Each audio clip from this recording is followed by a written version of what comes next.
ఒక 5 కిలోలు ఉంటుంది. మరి శివరాత్రి కదా, ఈరోజు ఎవరు తీసుకెళ్ళలేదు మరి చేపని. మా శివరాత్రి చేప పడ్డది కానీ మరి చేస్తుంది మా అక్క.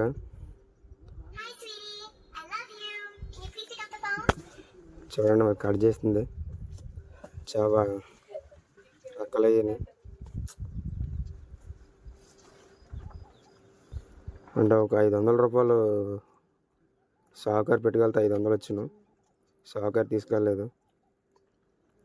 చూడు చేప మరి ఎంత ఫ్రెష్గా ఉందో.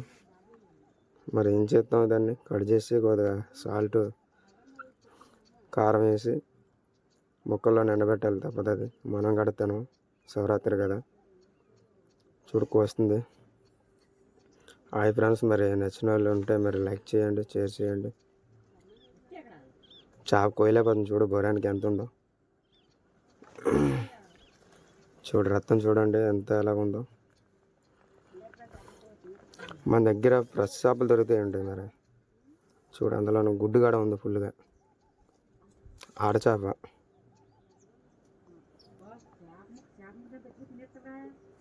చూడు ఎలా ఉందో. మరి ఆడచేప అండి.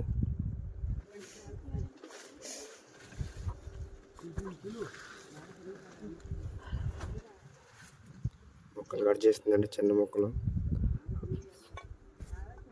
రక్కలు తీసి ముక్కలు చూడు ముక్కలు కోస్తుంది.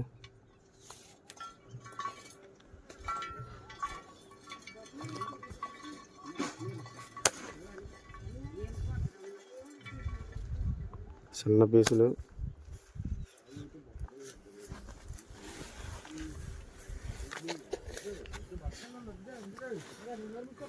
చూడండి మరి ఎలా ఉన్నా ముక్క పీసులు, చిన్న చిన్న పీసులు.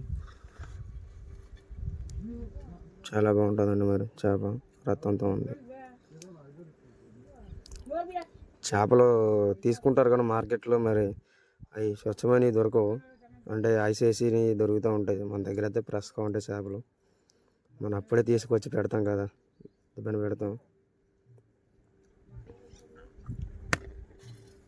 ఎవరికైనా నచ్చిన వాళ్ళు ఉంటే కామెంట్ చేసి లైక్ చేయండి, షేర్ చేయండి. మనం ఎక్కువ ఆశించు. తలకాయ కోస్తుందండి చూడండి. కెత్తుబాటు తగ్గట్లేదండి చూడండి. ఏదన్నా షాప్కి అలా కెత్తుబాటు ఉన్నదంటే టక్కుమని కట్ అవుతుంది. మరి చేప ఎంత పెద్దదో కెత్తుబాటు తగ్గట్లేదండి చూడండి. మేము కెత్తుబాటు అంటామండి దాన్ని, కోసేదాన్ని.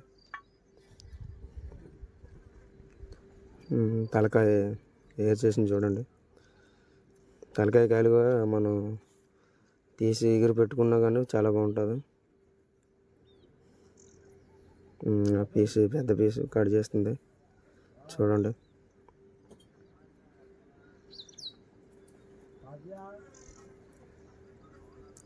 పొట్టు ముక్కలు కూడా పులుసు పెట్టుకుంటే చాలా బాగుంటాయండి. ఈ నడుము ముక్కలు ఫ్రై చేసుకుంటే, దాంతో పప్పు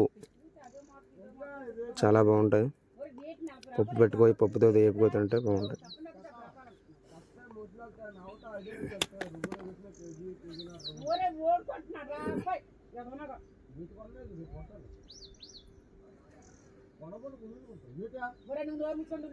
చూడండి మీరు ముక్కలు అవి కట్ చేసిందండి.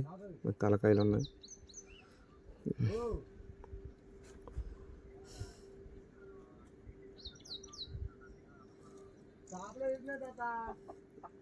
ఒక 20 నిమిషాలు పెట్టుంటుందండి చేప చేయడానికి.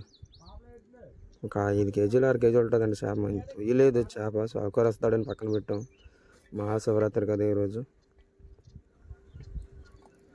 షావుకారు గట్రా రాలేదు, రానన్నాడు. చూడండి ఎన్ని ముక్కలు వచ్చాయో. ఫ్రెష్గా ఉన్నాయి చూడండి ముక్కలు, చాలా బాగున్నాయండి.